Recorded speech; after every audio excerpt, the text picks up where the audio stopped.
bad. All right. Dimitris Love. Sounds good. All right. Dimitris Love. Come on, stop it. Oh, my love. Sounds good. Dimitris is a futurist at the Future Cats Innovation Consulting. He explores emerging technologies, weak signals, and trends shaping our world. Author of 2049, A Hopeful Perspective on the Futures of Humanity, he advises governments and companies on AI, a keynote speaker for brands like HP and AstraZeneca, and institutions such as the EU Commissions. Wow, pretty impressive. He translates disruptive tech into practical strategies for leadership and transformation. Let's give a warm, excited welcome for Dimitris.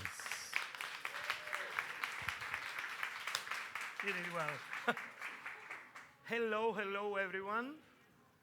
We will start in a very different note, and I know that you enjoyed your coffee and everything, so I want you to stand up, stand up, stand up, stand up, stand up, come on, come on, come on.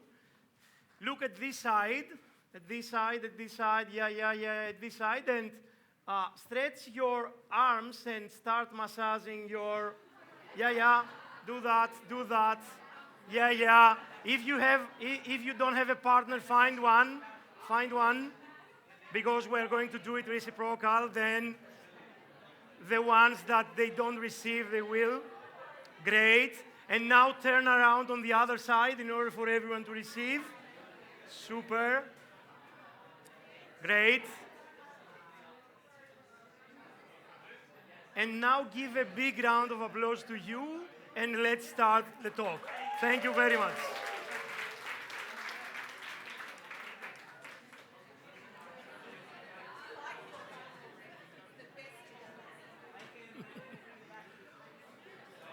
My name is Dimitris Dimitriadis. I work as a futurist, not the ones that predict the future. We don't predict the future. We just anticipate change, okay?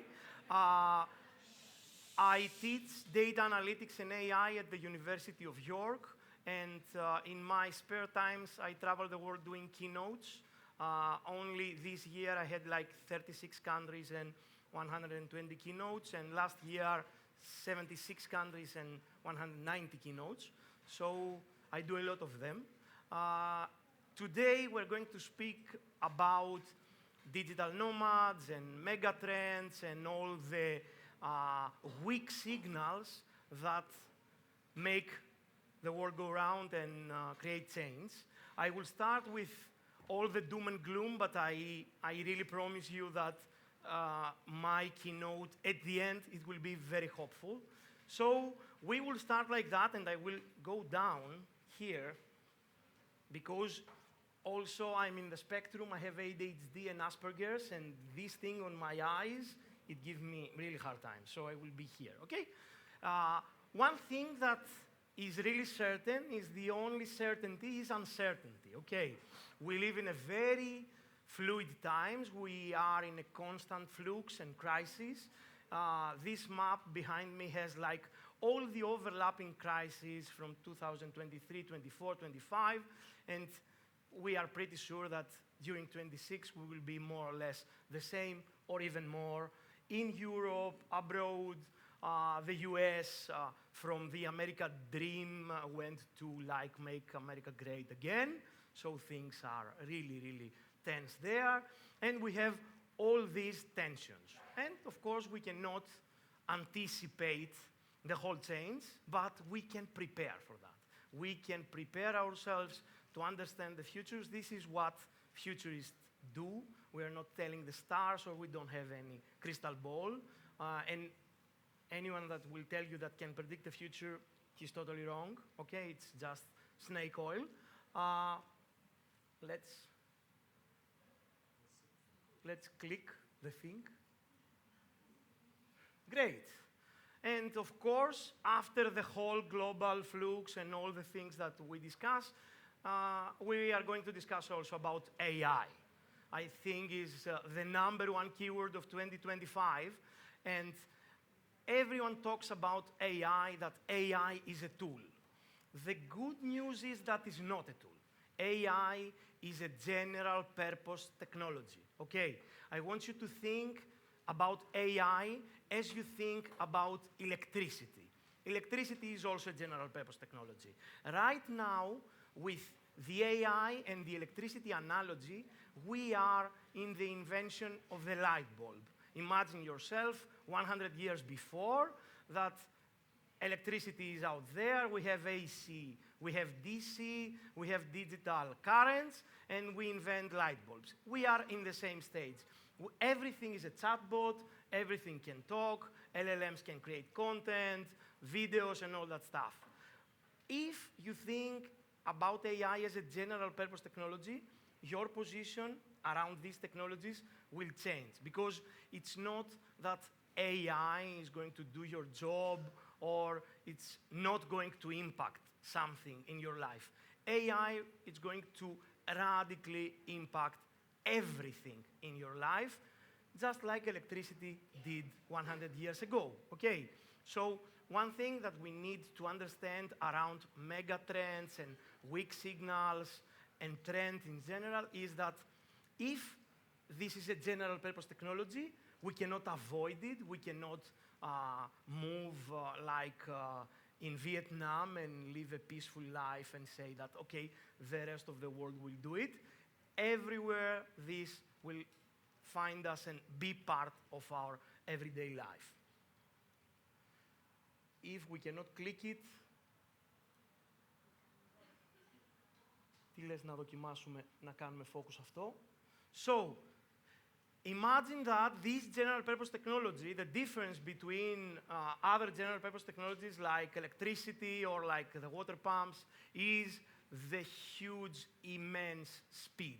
Okay, took for the television 50 years to reach 1 million users. For Netflix, took like 3 years and a half. For ChatGPT, took like just 5 days. Okay, so the speed is exponential, and we are living, in general, in exponential times. Okay, things are going really, really fast. In foresight, this exponential thing, we called it with a fancy term, is the law of accelerated returns. What is the law of accelerated returns? Is one law by Ray Kurzweil, another futurist, like the grandfather of foresight. And this law says, with the current speed that we are going right now, with 1,000 euros, you can buy an actual human brain, the calculation power of a human brain. A human brain does calculations at 10 raised to the 16. Okay, I will give you another example, is like in the middle.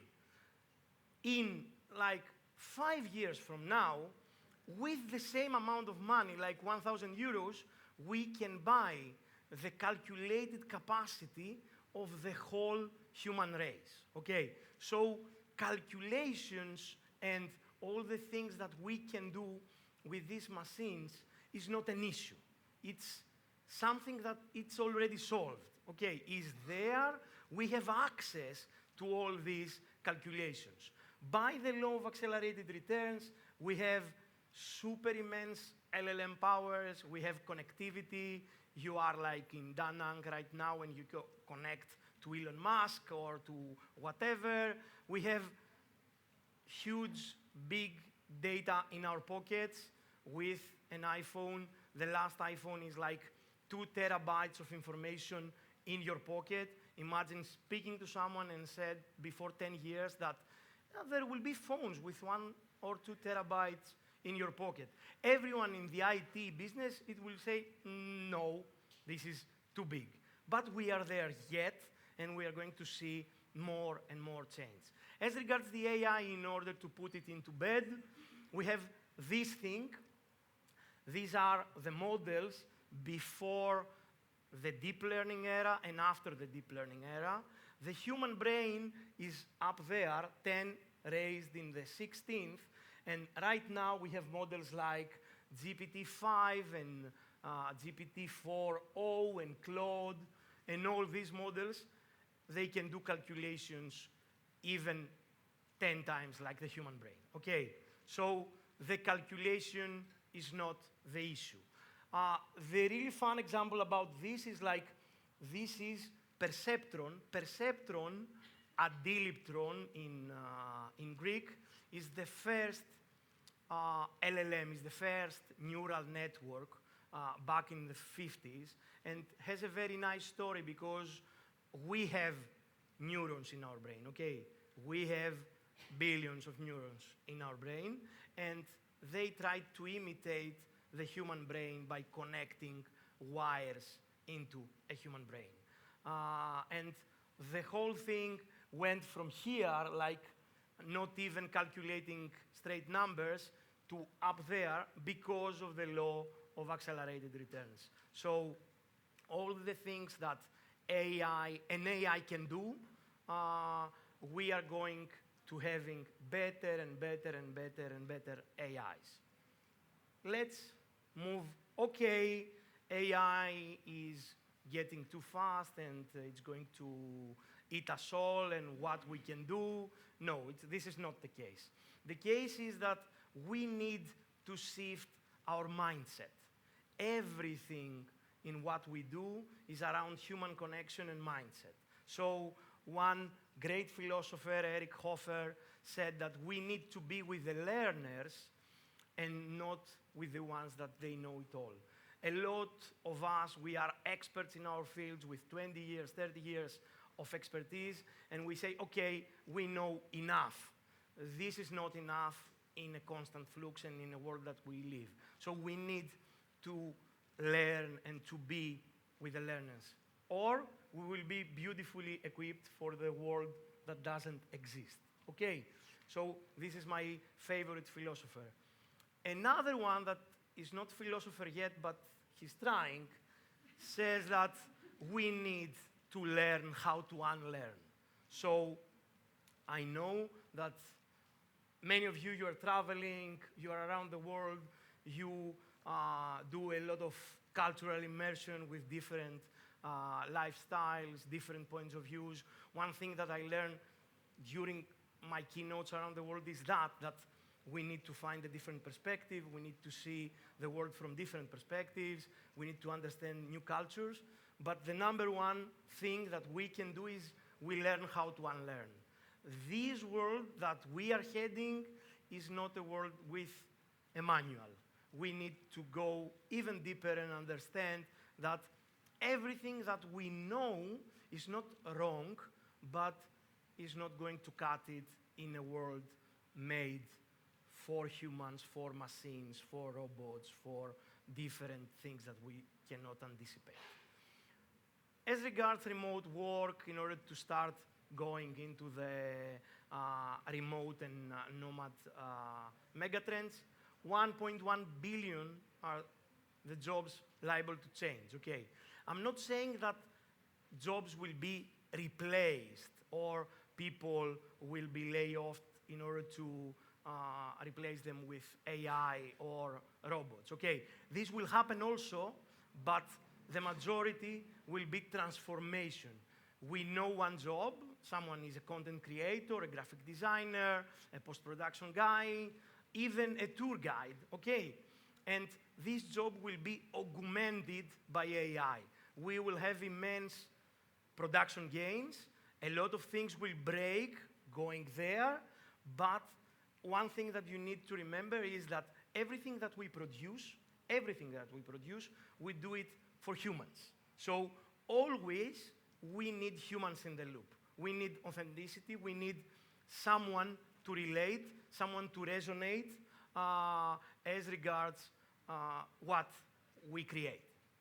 So you are digital nomads, you are working with content and all the things that they will be radically changed by AI, but you need to be there to understand that this different, not a tool, but a general purpose technology, will change the way that you travel, that you work, that you plan. So try to unlearn things of the past and understand these new tools. Okay, we spoke with Christina for all these algorithms and YouTube and all that stuff with the great presentation that she did.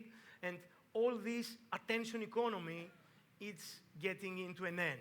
So you need to start building for humans. Okay, not for AI, for humans with AI.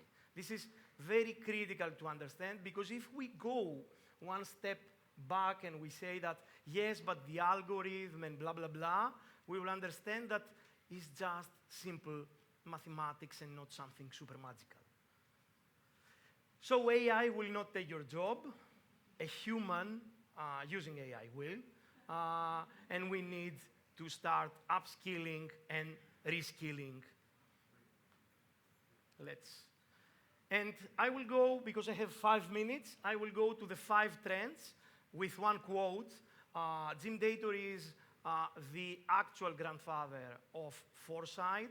Foresight is a cross multidisciplinary science that you can have like as a master or as a PhD, and we anticipate all these mega trends and we try to understand them. So first, let's move forward, is hybrid by default with AI co-pilots. So all companies tried during COVID the fully remote because they didn't understand how they do it.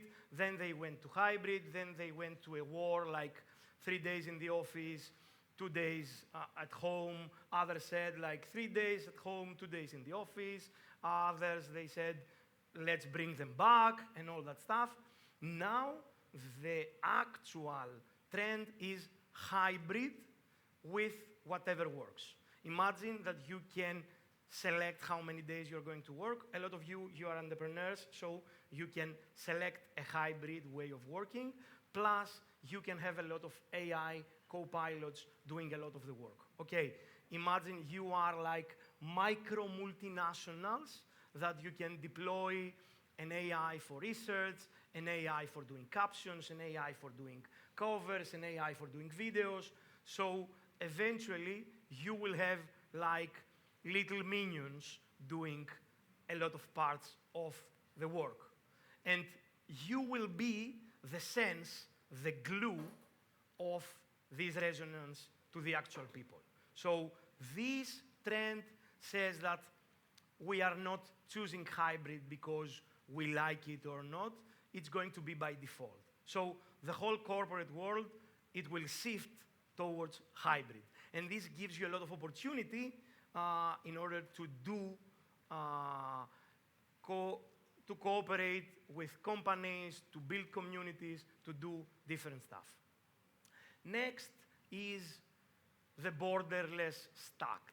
A lot of you that you lived in different countries and you want to travel, you know the hustle around visas, about your national identity, and you need to start building this type of stack. And now, for example, we have a nomad visa. In Greece, we have EU that has a new directive about nomads and incentives. So start thinking like you are a multinational company with all the AIs and building this sovereignty stack. Try to find an extra passport. Try to understand digital communities. Try to understand decentralized communities like in the blockchain. Try to get another sovereign ID, try to work to another places. This will create, the regulation will create the whole thing, and you need to see the weak signal in order to start embracing it. And of course, co-working spaces, this polycentric approach of co-working spaces, all the cities like Athens that starts to quantify and understand the return on investment, to have this type of ecosystem, to have this type of events. This is a weak signal before 5 years, but now is going to a mega trend. We heard Dimitris saying that after 1 year, from 2 co-working spaces, we went to 10, and we will see this trend a lot. This is also another opportunity for you, that you are digital nomads, that you have the point of view of different countries, and you can set up and understand new destinations that they are rising and set up new businesses there. But this is the trend. Another thing on the negative side is the connectivity and the geopolitics on digital connectivity.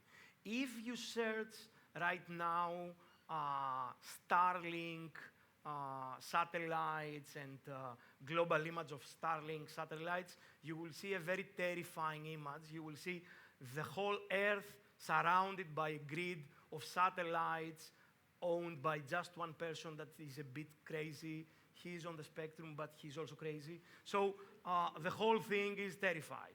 And we need connectivity to work, and this connectivity is owned by governments and used by governments as a push. So we need to work towards finding new ways of connectivity, towards finding a sovereignty around connectivity, because the infrastructure in a tense world will be used as the weapon against us. You will see a lot of cut downs on internet connectivity. We saw, for example, on Bhutan. Recently, we have backlashes and the internet went down. One thing that I want you to have in mind, that the whole thing with the connectivity, don't take it for granted, okay? The internet, it's not like water yet. We are getting there, but you need to work your way around to have some kind of connectivity.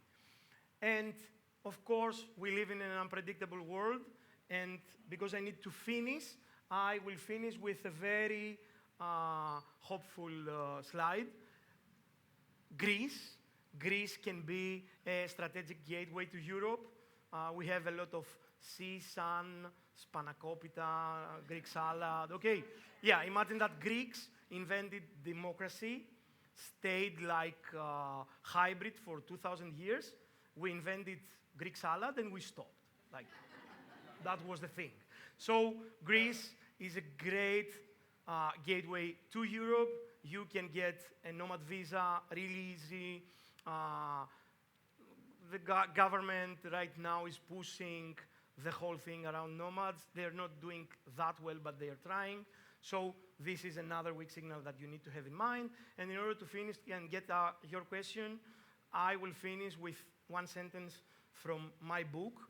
The future is not coming as a light bulb, okay? We are not there and we hear a huge boom and we are in the future. The future is coming like my cat here. This is an AI-generated one. I have an actual one. That when the cat approaches in the living room slowly, our tensions are changing, our beliefs are changing, our actual system is changing, our needs towards technology is changing. So have in mind that we don't have one future. The future is like a human invention, and it's like a cat that it's approaching. So every time that you do something, have in mind the space between technologies, the space between all these shifts that I described, and of course, your own empathy, your own understanding of the future, your own resonance and where you want to go, because only with the space between, you will be selecting now a part of the future that you can create. Thank you very much. Amazing. We have time for 2 questions. Make them count. And you can scan the QR code.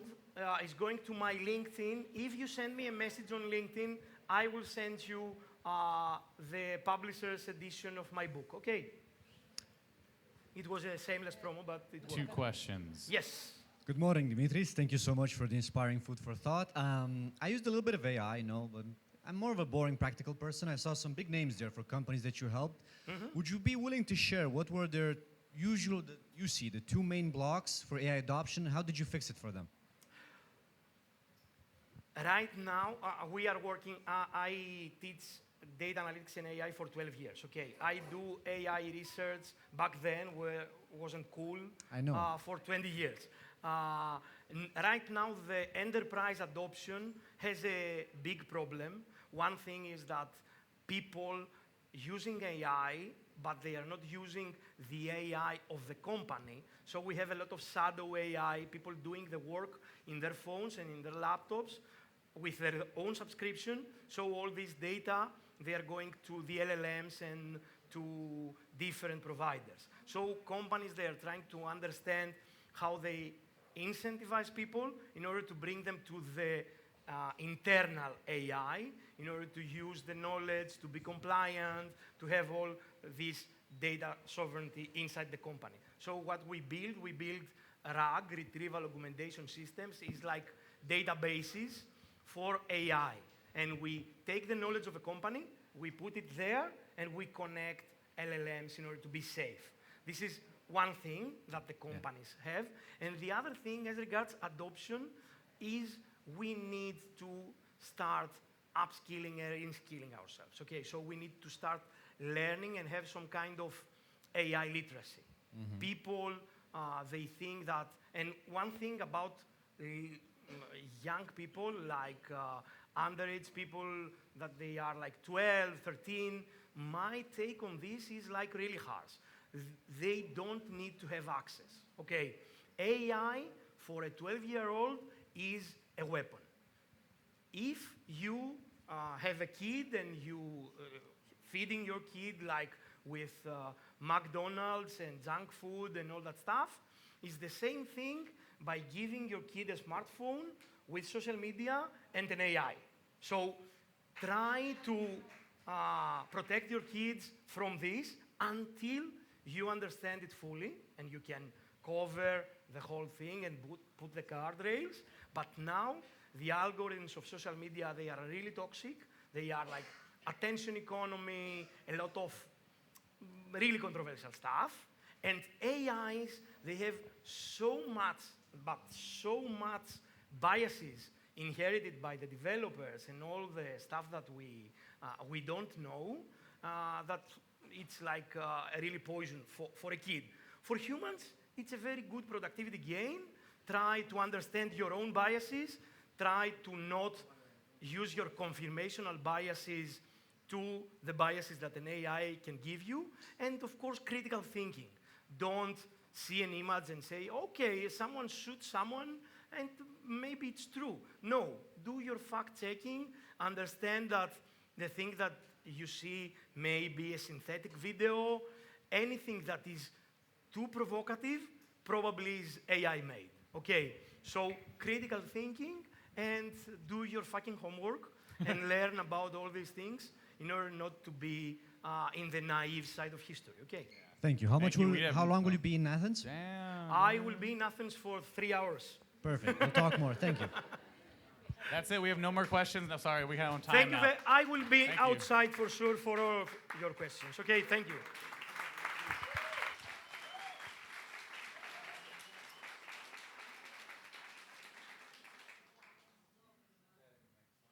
Wow. Let's hear it again for Dimitris.